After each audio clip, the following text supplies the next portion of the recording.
I want to give you a very recent and personal example of how the corporate media operates. So, I have a podcast called Comedy Film Nerds. I've directed 2 feature films. One of them is out now, Earbuds, the podcasting documentary. Did another one about when I did comedy in Afghanistan called Laughghanistan. I helped write a book called The Comedy Film Nerd Guide to Movies.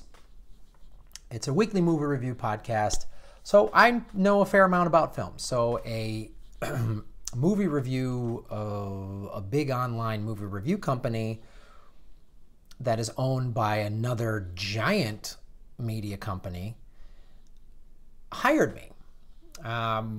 A guy that I know who's been around as a writer producer in the comedy game for a long time contacted me and said, Graham, I've been, you're perfect for this show. We're going to shoot it down at Comic-Con. And awesome. It wasn't crazy money, decent money.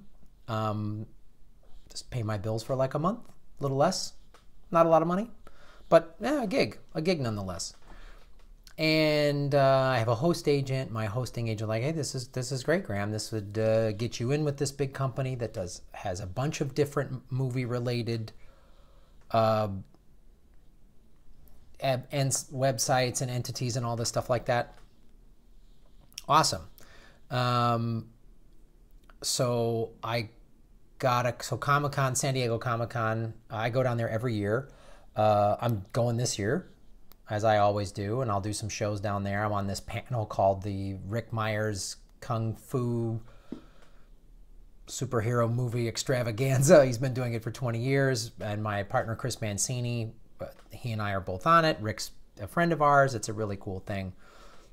We've met a lot of amazing martial artists, Eric Jacobus, James Liu, who did fight choreography for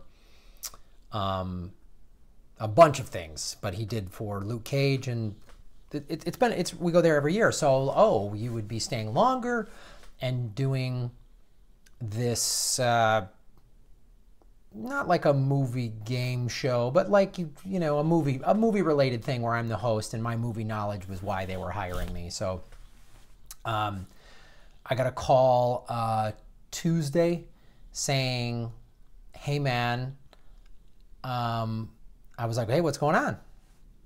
And he's like, it's not good. So this reviewer for this movie review website said something negative, did a review or something that I guess said something bad about Trump, and they took a lot of heat for it. And he goes, so someone in the office, Graham, they were looking at your Twitter feed and it's all the political stuff, so they just don't want to use you. I was like, what? My Twitter feed? The Twitter feed that says stuff like Tiger Swan is taking its hardline police tactics from Dapple to Pennsylvania. Full video here. I put a clip of that video I did for this show, The Political Vigilante. It's stuff like, hey, I'm going live to do, Super Chat Sunday, talking about how California corporate Democrats are trying to push progressive Kimberly Ellis out of the state.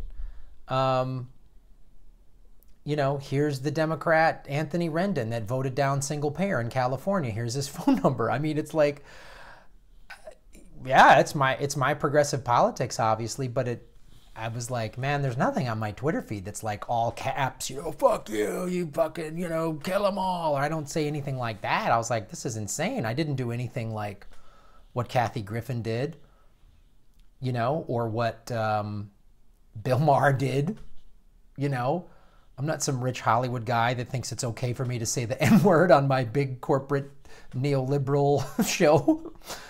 I don't have holding up a head of Trump. I haven't said, we should all cut off the head of Trump and kill him. I don't say crazy shit like that. And I was like, wow, I can't believe this. And he goes, hey man, I'm so sorry. And he goes, I hope you're not mad. I'm not mad at this guy. He's just trying to do his job. And the higher ups say, you can't have Graham Elwood as your host, so then that's it, And it just shows you, so me making a decision after the election that I wasn't going to stay quiet about politics anymore, I've been punished for it. It's like a couple months ago when I and Jimmy Dore and Kyle Kalinske and many others, the Young Turks, were talking about the bombing in Syria, and Google, you know, that owns YouTube, started demonetizing it, which is censorship. So I'm the most qualified person to host a comedy movie review, you know, discussion debate show. And I got fired because I'm talking honestly about how messed up the system is and how this is the corporate state. This is what people like Chris Hedges and Ralph Nader and Noam Chomsky talk about. And, you know, I just finished Death of the Liberal Class, which was written, I think, in 2009, and it came out in 2010 in there. And Hedges talks about, like, people that speak up, people that resist, they get squashed, they get pushed aside, they're not allowed to make a lot of money, the corporate media, the corporate state won't hire them.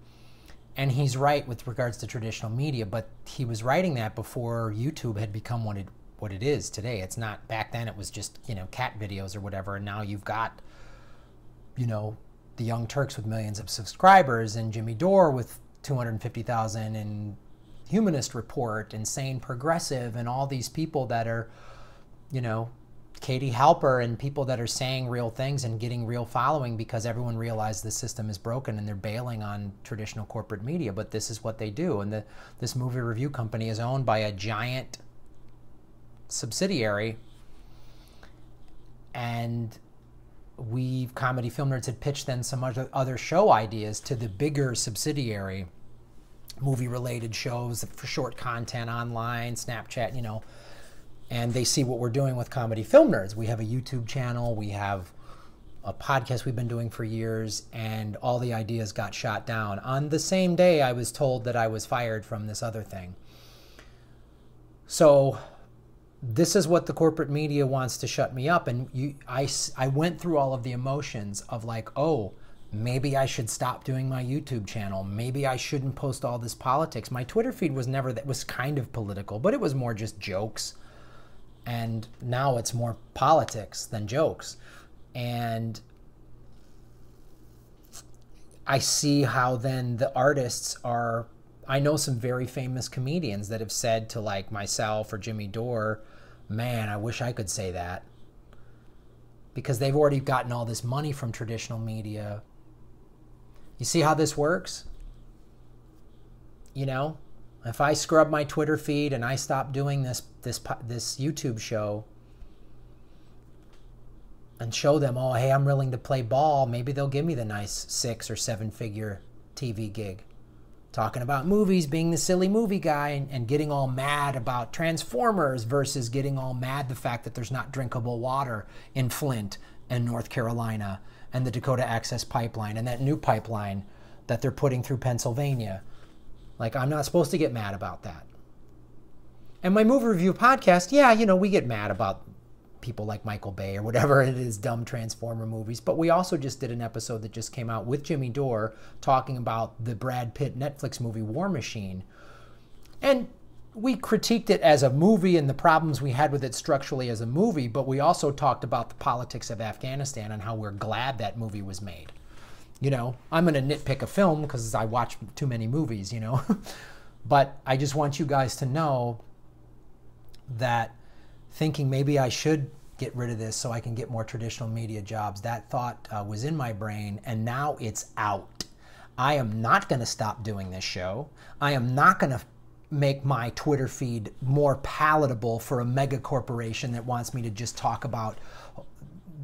I don't mind. There's not, as Chris Hedges said, there's nothing wrong with frivolous entertainment. There's nothing wrong with talking about movies and action. I love Guardians of the Galaxy. I love Wonder Woman. There's nothing wrong with those movies. The problem is when frivolous art is blocking entry from real art and real commentary and real social and political voices. That's what art should be. Art should be about challenging people. People like Bertolt Brecht challenged art. They challenged Hitler. There were, you know, and so art should be talking about politics. Art in the 20s and 30s was all about the worker. The last time corporations had run amok and been unregulated, and there was mass homelessness and mass starvation in this country, it was art that was socialist. It was talking about the people. So I'm not fucking backing down at all. And it means I will not probably be hired. I'm not going to be hired by big networks because I'm not Jimmy Fallon or Jimmy Kimmel. They're nice, they're palatable, or even Seth Meyers, who says a little bit of political stuff, but it's neoliberal political shit that still ultimately serves the corporate thing. You know, when he had, I think it was Marco Rubio on his show, or maybe it was Ted Cruz, I forget, and the guy's denying climate change, and Seth Meyers just kind of makes a little joke. Okay, yeah, he goes after Trump or whatever, but he's not saying, hey, Marco Rubio, bullshit, I call bullshit. I'm not Jimmy Fallon that agrees and likes everybody and has fun-loving Trump on, and the only Trump joke I'll make is his hair flapping, or look at Hillary's pantsuits. No, I don't care about Hillary's pantsuit. She can dress however she wants. I care about the fact that she created, she helped kill 40,000 people with the overthrow of Gaddafi in Libya, which then created more refugees. That's what I'm going to talk about. So I'm not fucking backing down, but I do need your guys' help. Go to the Patreon link below and support the show so I can do more of this, because this is going to need to be my sole source of income. I would love for it to be. It isn't right now. It needs to be. The minute that it is, or gets even close to it, the more I can do with this show. Then I can get a screen and a laptop and start having interviews with people, and I can spend all my time on this, because I have to spend time trying to go get fucking jobs talking about movies at goddamn Comic-Con to keep the fucking lights on in this place. But I can't play their game, and they've told me I'm not allowed. They're shunning me. So Google has tried to demonetize this show when we talk about war and the corporate war machine. As George Carlin said, America is an oil company with an army. And I'm going to keep saying shit like that. And so's my fucking Twitter feed. And I'll still talk about movies at Comedy Film Nerds. But I want to do this more. So the Patreon link's below. You can support this show for as little as $1 a month. Also, if you need to buy stuff through Amazon, I know they're a big evil corporation, but I know they're cheap. My affiliate code is below. If you need to buy something through Amazon, go through my code. It's a way to support the show. Watch the ads. Let them play all the way through. Do not press skip. When you press skip, I don't get paid. So these corporate assholes are not going to beat me. I'm not going to shut up. I'm not going to make my Twitter feed family friendly.